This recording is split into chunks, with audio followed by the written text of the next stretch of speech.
I say to him, I'm determined to pray for him. Father, empty and break him. I pray you'll just have your way with him. Cause there's a change in him, and the effects are strong. I pray you'll open up his heart before the next song. And when he gets home, I pray you'll open up the 66 book love letter you wrote and soak it up. Cause he ain't hearing you, and he ain't feeling me. And God, I know it's killing you, because it's killing me. And matter of fact, there's something else he's concealing. See, the person that I've been praying about is really... But anyway, we're going to talk about pressure today. Different types of pressure, but particularly peer pressure. But let's talk about pressure in general. Before we talk about peer pressure, pressure is a powerful thing. Essentially, what it is a force applied over an area. So my hand pressed against this wall is me putting pressure on it, okay? Now, if I can do this all day long, and all y'all know ain't nothing happening to this wall. You know, I'm not doing anything to it, I'm not damaging it. I ain't that strong. But if I had a thumbtack, and I just put the same amount of pressure on the thumbtack, what would happen? Let's assume this is drywall. Yeah, it'll go through drywall. It'll go through, but why? Somebody tell me what it is. The same amount of pressure. Force is being applied. Right, but it's the same amount of force as my hand is just on the wall. Why is my hand not going through the wall? Because it's not nothing sharp, it's flat. It's flat. That's pretty much right. It's not necessarily that it's sharp, it's that all the force is directed on one single point, as opposed to me putting the same amount of force that's spread out over all these points. So, I only say that, think about it like cutting something. Y'all cut some cake a couple weeks ago. How many of y'all turned that knife to the side and used the flat side to cut? Doesn't make any sense, right? It's not gonna cut. You know what I'm saying? Doesn't make any sense, because it's the same, you can put much force on there. I was going to say, I did the other side of stuff. Right. You gotta put it in there then. You can put the same amount of force. I mean, you can press and saw all that cake you want to, and it's not going to cut it until you turn it over and you get all that force directed on that single edge. So I only say that to say that varying applications of the same pressure can give you different results. So pressure, when it's directed at a single point, or when it's directed at a single entity, is greater than when it's spread out over a group.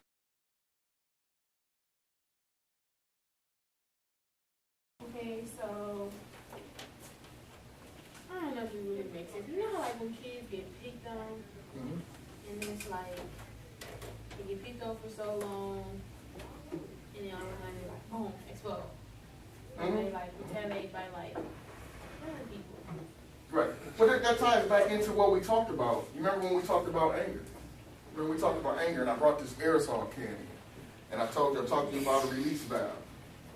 And all that pressure, the whole can, all that is pressure trapped inside of a can. Just like that kid that's getting picked on. Every little time, somebody talk about them, talk about their mom, talk about their clothes, talk about their daddy. They might not, people don't know, their mama on drugs and their daddy died. You know, so all this stuff is building up. And most kids, they don't have a release valve, at least a good one. So it builds up, turns into anger, and all of a sudden what happens is they explode. Boom. You know, how they explode, who they affect when they explode is varied. Sometimes it goes as far as, you know, this kid might just kill somebody, might kill himself or herself. You know, that's why it's very important for us to deal with anger and deal with pressure and talk about how to release that.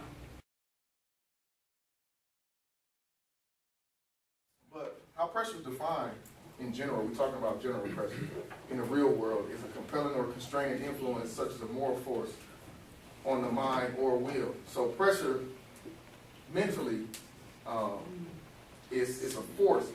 But notice the type of force it is. It's either compelling or constraining. So that means pressure can push you to do something, or it can push you to not do something. It can constrain you. So keep that in mind. All pressure won't be the same. We get pressure from everywhere. I got pressure, he gets pressure from his coach. You get pressure from your coach. You get pressure from your coach. And whatever activities and sports that you participate in, there's pressure to perform well. Another definition of it is the burden, and here's the difference, the burden of physical distress. Because some pressure is physical. I mean, if I go and squeeze your arm, that's a physical pressure. That's a physical distress that you're going to need to try to get out of. But it could be mental distress. brings about a heaviness in life, so to speak. The pressure to succeed may hold you back, actually, because of that pressure, because you may not be able to deal with it. You don't know how to take it. Think about it like you running around a track and there's a weight strapped to your back, or a parachute even, whatever, that creates this kind of resistance. That's how pressure does a lot of people, because they don't know how to deal with the pressure. So it's like, when that pressure comes, the weight gets heavier and heavier. I won slower and slower, and now I'm at the point where I don't know whether to give up or not. And it's when you get to that breaking point that you have to deal with the pressure. So how do you release it? Some people cry. You see that all the time. You see some people, even in church, you see them just break down crying out of nowhere. And you're like, man, we singing the praise song. How you crying? Some people get mad. Some people get angry. And the difference between being angry and being mad is when you're mad, you're out of control. So a lot of people don't know how to control their anger. So when they get angry, that pressure builds up, they get angry, they get mad, and then boom, they explode what Trina was talking about and do something that will have consequences for the rest of their life. I thought it was the other way around, you get mad, then get angry. No, mad is the state of being out of control. That's why they declare animals mad, dogs mad, when they're foaming at the mouth and whatnot. Some people sing, some people do art to release this pressure, this tension. Some of y'all watch TV. Some people play video games. Some people release their stress as being productive. And I know that's like, what do you mean being productive? Think about it like the clutch athlete, okay? The opposite of LeBron. Let's say Kobe. For example, everybody pretty much in here know who Kobe Bryant is. When the game is on the line, when the pressure is at its greatest point, when it's at its peak point, the crowd is loud, you're in a hostile environment, people cussing you out, people, saying all kinds of stuff that we can't say in here, and wanting that ball in that time, and actually going out there and performing and being productive in that time is how you deal with that type of pressure. Some people don't have that. Right now, it's a common idea that LeBron doesn't have that in his game. Yeah, maybe it's just coming, but some people have that desire. Then there's the peer pressure. Now, peer pressure in and of itself can be either restrictive or encouraging. So that means there can be pressure that compels you not to do something, or pressure that compels you to do something. We all know, you've all experienced different type of peer pressures. Okay, there's pressure to hang with one certain group, especially when you get older in college. If you become a Delta or whatever, there's going to be an exorbitant amount of pressure on you to only hang with people that's in that same group. So let's say you go to school with one of your friends that you grew up with. There's going to be a lot of pressure on you not to associate with that person. And you're going to have a hard time balancing being friends with somebody that you grew up with your whole life and this new group of friends that now you're associated with because of the colors that you wear and the oath that you took. That's going to be a hard thing. There's pressure to just do it, as Nike said, just because everybody else did. And that could be anything. Let's do drugs. You know what I'm saying?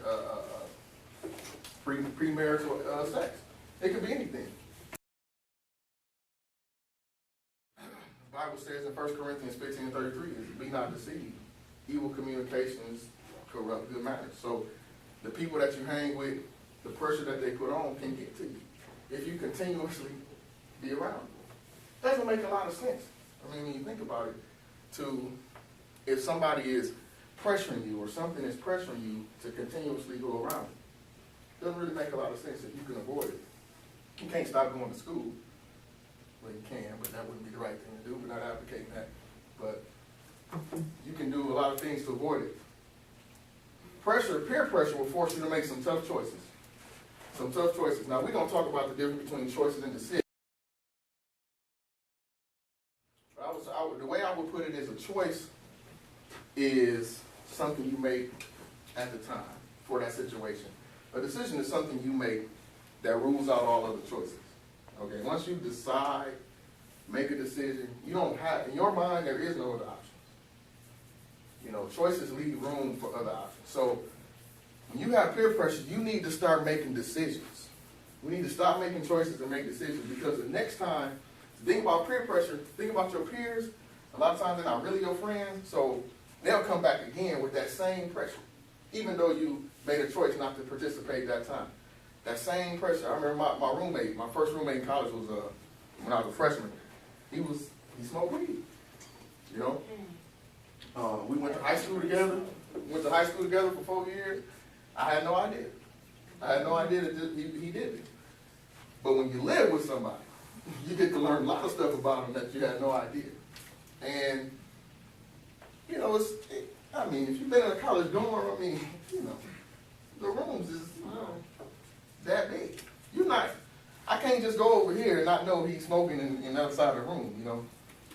So it's at that point, you want something? You want to hit this? I had to make a choice. But better yet, I had to make a decision. I had to make that decision because why could I make a decision? Because I already knew who I was. And I knew what I would and wouldn't accept. So the key to making decisions and not choices is knowing who you are. Not having to guess, not having to search for yourself. Because a lot of times you get out there, especially in college, you get to people all the time, I'm trying to find myself. I'm going to look and find myself. You better be going to find yourself before you go. You better be going to find yourself before you go, or you're going to have a hard time bouncing around doing this and that and everything, and then hopefully you land on your feet. But it didn't stop him from coming back the next time and asking me again.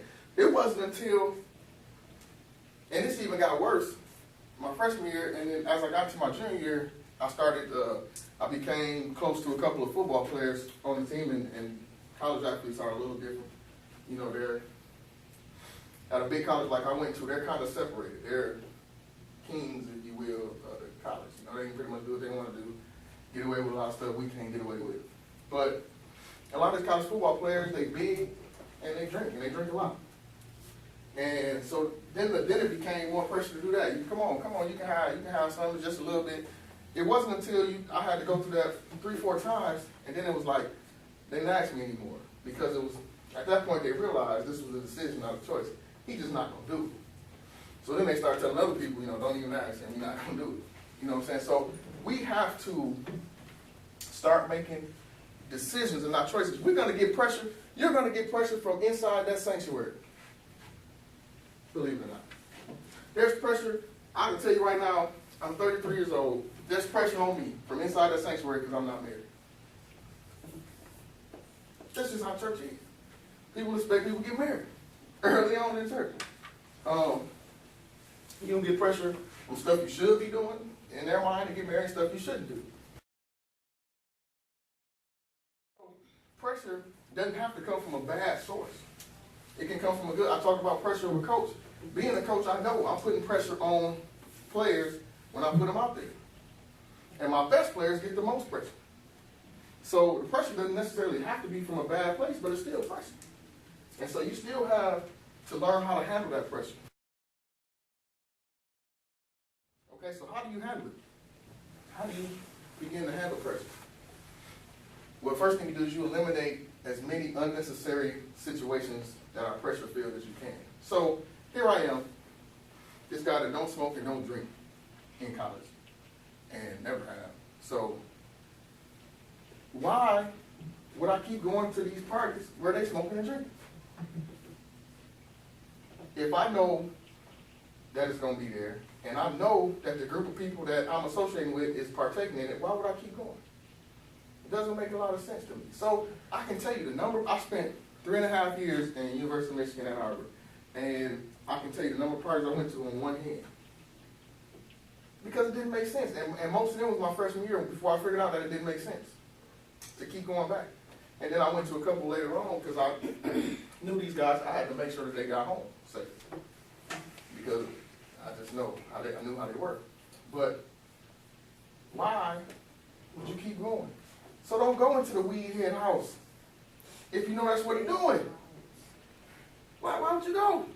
If I know my roommate, my first year roommate, I know that's what he's doing. So when I saw the guy that sold him the stuff coming towards the room, it was time for me to go. Like, I'm going to the gym, or I'm going wherever. If you know about the activity that's going on at a party, don't go to that party. Oh, it might be hype, it might be jumping, or it might be whatever else y'all think it is. But what's the point? What are you going to get out of it when it's all said and done? You're going to come home smelling like weed, smelling like alcohol, and then you're going to have some parents that's questioning whether or not you was doing it. Because you couldn't help but associate with it because you just had to be there. You know, I got to be there. I got to be there. Why do you have to be there? Because I got to be part of the scene. And a lot of y'all don't want to stand out on your own, be your own person. Nobody wants to be unique anymore. You want to just go and be a part of everything that's going on. You don't have to be. There's no point. You know, you don't go to his or her house alone if you know that there's going to be pressure in that situation. If you know you're not going to be able to handle that pressure, why put yourself there? You have to also understand, how do you handle it? You have to know that God is not the one bringing you pressure. A lot of people blame God. Well, why did you do this to me, Lord? Why is all this stuff happening? It wasn't him. It was you. You lost your job. A lot of times, you wasn't doing a good job. Okay, there's situations where the company closes, blah, blah, blah. You have layoffs. That happens. Don't get me wrong. We went through it at my job. I had to lay off a lot of people I thought were good people. But I also fired a lot of people that wasn't good people. But then you don't Or they didn't work. They weren't. But the first thing they say is, I do everything for you. I come to work every day. I don't care if you ain't doing work right here.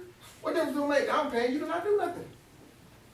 And it's amazing. If I can fire you because there's an attendance system and you get X amount of points and you go to the end of this attendance system and then you're surprised. I know a lot of people, especially when somebody passes, when somebody dies, a lot of people, the first thing they do is they blame God. You know, why did you take it? Well, if you have any knowledge of the Bible, it says that it's going to happen for all of us. So we're all going to have an appointed time to do that, and it's not anything that He's doing, being God. James 1:13-14, please excuse me, says, "Let no man say when he's tempted, I am tempted of God. For God cannot be tempted with evil, neither tempted any man, because every man is tempted when he's drawn away of his own lust and enticed." So what that's saying is, God's not tempting you. And you can't be tempted unless you allow the enticement to tempt you. So it's not saying you won't be enticed. Well, things won't try to entice you. People won't try to entice you. But you can't be tempted unless you allow it. When you're drawn away with your own lust. I'm not going to be tempted by Brussels sprouts because I don't like them.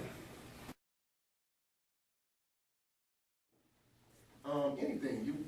We have an appointed time to meet here, but you got a dance. You got a step show. You got a football game that you're not participating in. You just want to go. You know what I'm saying? So if you didn't want to go, if you didn't like football, if you didn't like the people that was there, you wouldn't be tempted by that. You know, it wouldn't even matter. But because we like to do that stuff, we'll do it. Now, we have to choose. We have to make a choice in these situations. We know that God's not tempting us, and that's why we have to make a choice to obey Him in these situations.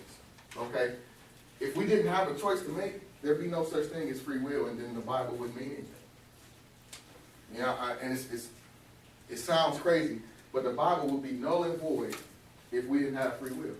If we were robots and we had to do certain things and God made us do this and this, this is why He's not making us do anything. This is why people can still go out and kill 20 innocent people, because God's not making them not do it. They have their own free will, and they have the decision to make in their own mind. And that's why we have to make very good decisions and choices. Because there's consequences, both good and bad, to those choices we make. Now, another way we handle peer pressure is you become a disciple. Y'all know what I'm saying? Okay. Jesus had 12 of them. That's about what I know about disciples. The actual literal definition of it is one who accepts and assists spreading of doctrines of another. So basically, because we're disciples of Christ, we accept the doctrine of Christ in the Bible as it gives us, and we assist in spreading that. That's what we're supposed to do as disciples. Okay. So not just that though. That's not what I'm talking about here. I'm talking about that, but not just that. I'm talking about having self-discipline and living a self-disciplined lifestyle. Because of that, though, check this out. This is 2 words that I just said in the last few minutes, right? Disciple, and I said discipline. Somebody tell me the difference in those 2 words. Discipline is like an action, like how you control yourself, and I think a disciple is more of like a person. I was not. Or who you are. So Don't disciple let is, her corrupt your good manners. so disciple is more of a noun. Disciple is a who you are, person, place, or thing, and discipline is what you do or what you have. Right? One way to put it. But I'm looking for something even simpler than that. How it's spelled? How it's spelled. How is it spelled? What is the difference in the spelling? There's only 2 letters. That's the difference. Right? All I did was insert. So you discipling in your circle of friends. What?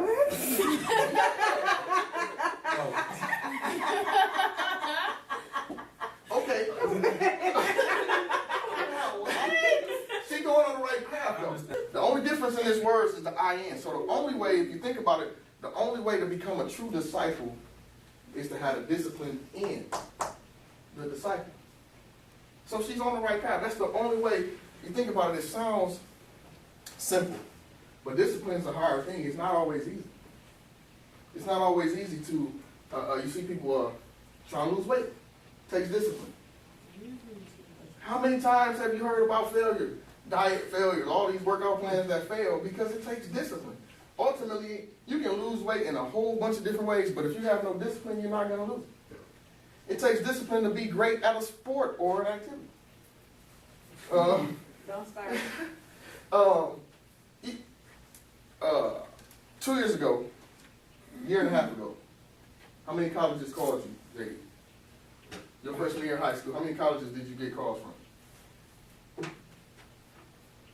Add them up. Go ahead, take your time. If it's that many. See, I talked to Smith. I say, how many colleges called you? None. None. 0. 0. Let's keep it real. 0. Today, a year and a half later, how many colleges would you say you heard from? Overall, not just higher level, but all of them. About 15. How many of those colleges are Division I colleges? Highest level of college basketball out there. About, how many? About all of them, right? What did it take to get there, though? What's the difference between you now and you then? Or what did you do to get there? Discipline.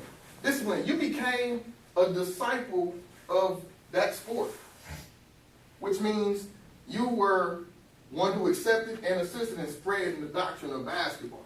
When you did that through your play. So it sounds crazy because I'm talking about life and I'm talking about pressure, I'm talking about Jesus, and I'm comparing it to basketball, but it's the same idea. He had to become a person who lived and breathed, pretty much. He had to go work. You had to go to open gym. You got how many open gyms right now a week? You got 3. How many times you work out with a personal trainer a week? So 5 out of the 7 days of the week, Oh, I got to talk to you. you working out. You doing something to work out. That's basketball related. That's a lot. That's a lot of your time spent. And then on the weekends, the last month, or 2 of the weekends, you've been going to a college and learning about their system, listening to the coaches, going to a practice, going to their activities.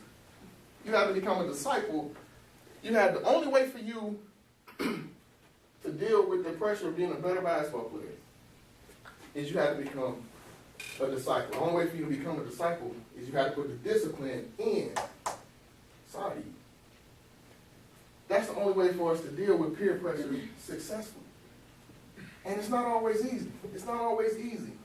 But being a disciple gets easier as you become more disciplined. See, if I have to walk in a straight line, because that's discipleship, right?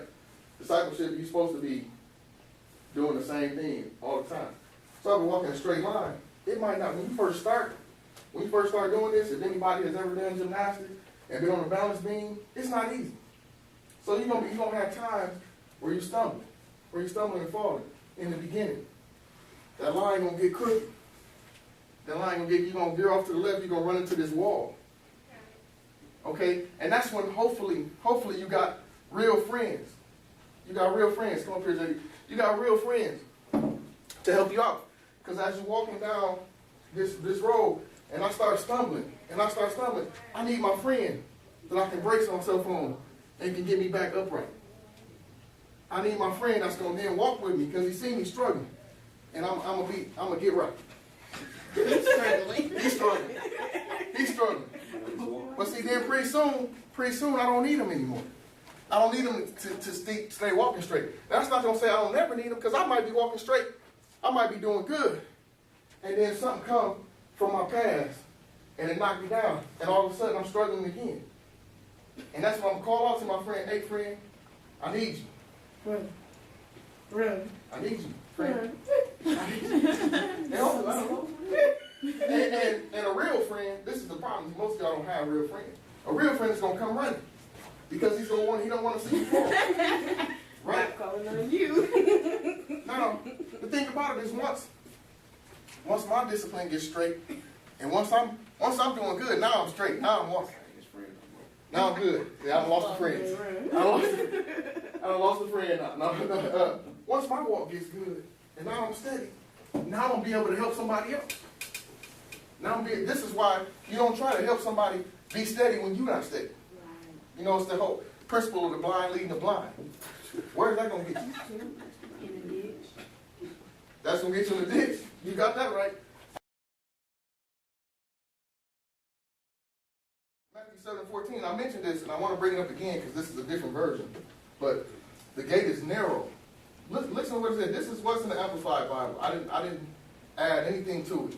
It says, but the gate is narrow, contracted by pressure, and the way is straightened and compressed, pressure, that leads away to life, and few are those who find it. So the gate to life is narrow, contracted by pressure, because there's a lot of pressure on the outside of life. There's a lot of pressure that's pushing on you to do certain things, that's compelling you to do this, that's constraining you from being who you need to be in Christ. The way is straight to the gate, but there's few of those who find it, because there's a whole lot of other stuff outside of that way that seems fun, that seems okay to do. And that's what I told y'all about being unique. We've gotten away from that. We've gotten away from the idea that Christians are supposed to be unique. And we want to do exactly what they're doing. We want to be at all the dances. We want to be in all the clubs. We want to do exactly what the world's doing because it looks fun. But we haven't figured out how to be unique in our fun. And have fun that people want to come be a part of. They are supposed to be coming to have fun with you. The Bible says we're supposed to be a light. A house on a hill that can't be hid. So if you're a light, people are going to be attracted to that light. But if you blended into the darkness with everybody else, nobody's going to be attracted to you but other darkness. So how can you change anybody? How can you ever help somebody along their straight path? If you study falling off here, and every time something come up, you're going this way, and you're going that way, and you can't figure out, you don't know right from left, and you sure don't know straight.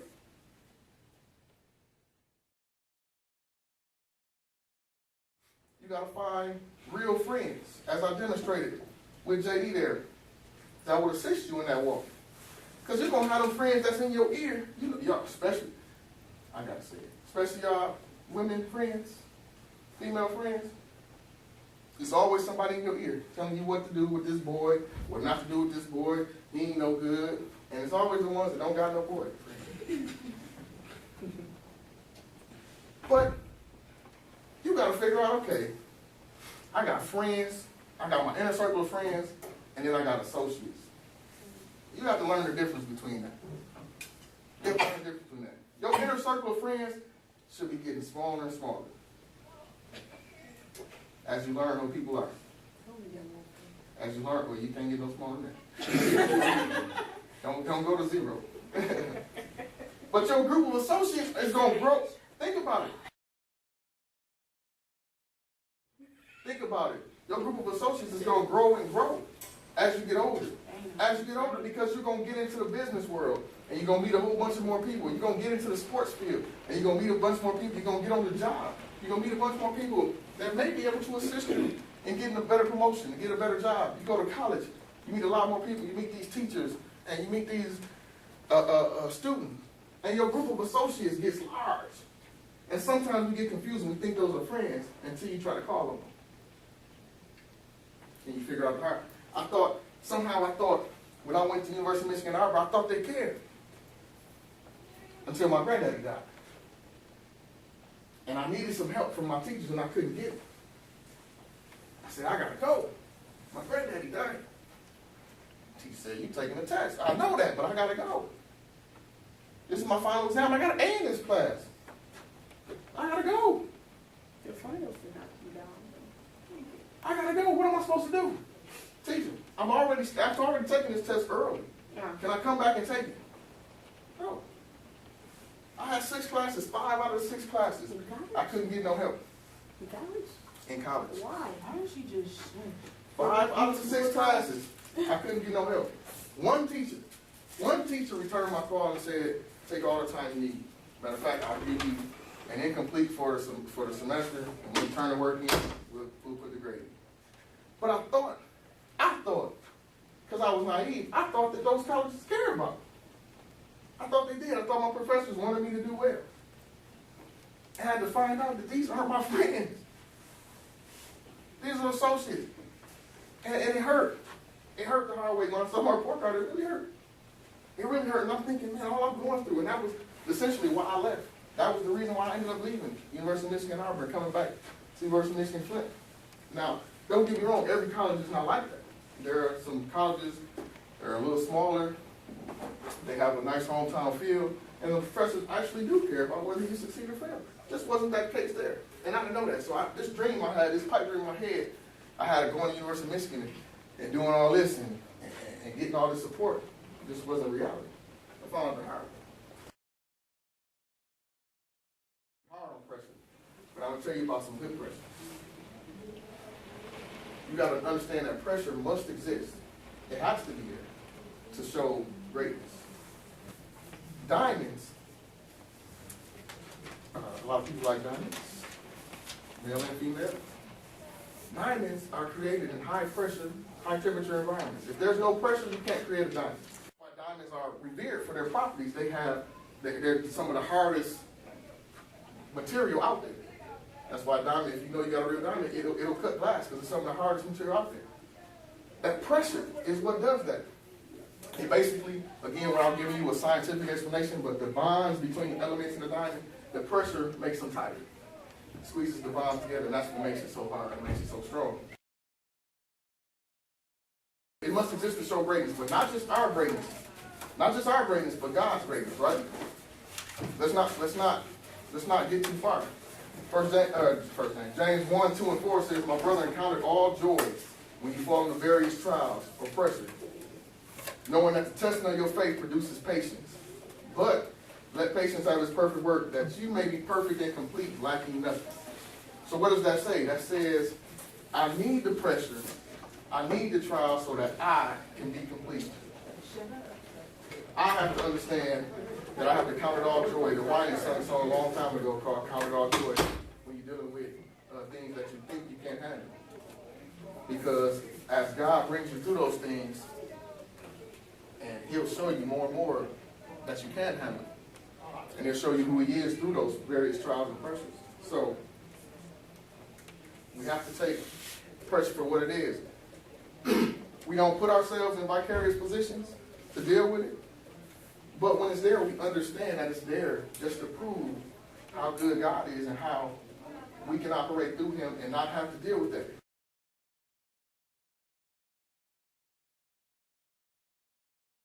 So I'm going to take you from me dealing with all this at University of Michigan Ann Arbor with these teachers, and I'm going to tell you, it hurt my GPA bad. It hurt my GPA bad. So when I came back here to Flint, I couldn't even get into U of M Flint right away. They said I had to prove myself. So I had to go to Mott and take some classes. No problem. Went to Mott. Ace. My classes. I went to Yoga and Flint. Now that they said, okay, you proved that, you must have had this situation, this whatever. When I get ready to graduate, I had a final to take, and I was out of town. I was on a cruise. And I came back. My teacher said, you can take a final when you come back on Friday. I came back. I sat down with this teacher, and he said, so how was the cruise? I told him about the cruise. And we had about a 20-minute discussion on how my cruise was. And he said at the end of the discussion, okay, you can go. That was your final. Like, well, wait a minute. I just went from not having no teachers that wanted to help me when I had my grandfather pass to now coming off a cruise, and this teacher is telling me I don't even have to take a final. He just wanted to know that I was dedicated enough to come back in and take it. I mean, I had the highest grade in his class. He knew I already knew the material. Then, I took a class in stats. I never dealt with the teacher because I couldn't understand it. He was a foreign guy. I couldn't understand what he said. But I gotta be, I took this class again in a different subject, and I aced it. And we started having some interaction. And when it came down time for me to graduate, this is the teacher I turned to and said, hey, I need a nomination for this award. And his nomination, he was so excited that he emailed me before the thing came out, and he said, you won. I won. I won. I said, what you talking about? You won. You know what I'm saying? You won. It's all he wanted. It's all he would say. So I went from thinking, in my mind, I'm thinking about all this pressure, all these trials I went through, all these pressure that said that, no, we can't help you. We don't care your grandfather died. To now here I am graduating from the University of Michigan Flint with the highest honor that they give. There was no higher honor that nomination was for, the Maize and Blue Award. And I'm thinking in my mind, how in the world did you get from here to here with the same institution? It just showed that the pressure, not buckling, not bowing to the pressure, going through it, understanding that pressure ultimately was going to produce a diamond. Ultimately, it's going to produce a diamond. That's exactly what happened. So everything that you're going through right now, know this. It's for a reason. That pressure, that temptation is not God. That reason, when I say it's for a reason, I ain't like everybody else. Everything happens for a reason. Yeah, it's the reason. A lot of times that reason is you. That reason is you put yourself in bad situations. So, understand everything happens for a reason. Figure out what the reason is. Address that reason. And align yourself with a group of people that's really your friend. And it's going to have your best interest in mind. Everybody understand that? This is the chance of